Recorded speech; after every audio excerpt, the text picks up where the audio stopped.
Mübarəkdir bala, Allah xeyrinizi versin, salamat. Sağ ol ay baba, sağ ol. Bey balaca oğlunda kebab çəkədi, axşam səs alınır hə. Qardaşım bir dənə kebab çəksin ki, bal. Hə, çək, çək. Qardaş şu yorma gedən, o sələ 2-3 gün mən buradayam. Mən başa düşmürəm, sən mama niyə bizdə qalır ki? Anam dör, harda qalsın, çölə atım arvadı. Anan da getsin, qardaşın gildə qalsın da. Bura bax, az qardaşın da niyə qalır? Elə hazır gəlib sizə qalsın da. Yekə oğlansan, hə? Bir dənə anamıza sahib çıxa bilmirsən. Hə, balaca xoduq, təkcə mənim anam. Götür apar da evə. Səsi qonum qonşuya eşitdirməyə gəlib də hazır qapı. Ay, yaxşı eləm, sən həmişə beləsən, ancaq da arvad sözünü oturursan.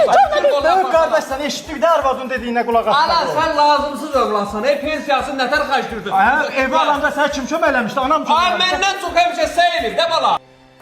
Narahat olmayın bala. Mənim axırım belə olacaq idi. 2 dənə o boyda bığı-bırma oğul böyüd. Yad qızların sözü ilə oturub dursun.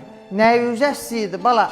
Paluz paltaruz yerində, dırnağımla, dişimlə əziyyət çəkirdim. Özüm eləmirdim, süzə eləyirdim. Hələ bu gəlinlərə bax. Dədözün evində su filtri görmüşdünüz. Hər özün evində bir dənə okean su filtri gətdim, aldım, qoydum. Elə Akif rəhmətə gedənə qədər deyirdi. Dedi, Azarbat, o gedələr sənə yiyə durmayacaq, özünə gün ağla. Bir dəqiqə deyən görməyək. Akif kimdir ay ana? Bizim dədəmizin adı Qəzənfərdir ya. Ala orada qalmısan, ala nə asakif? Mənim anam elə düz deyirdi, boy. Bir dəqiqə deyən ay ana, Akif kimdir? Nə məsləhət verirsən? Ay,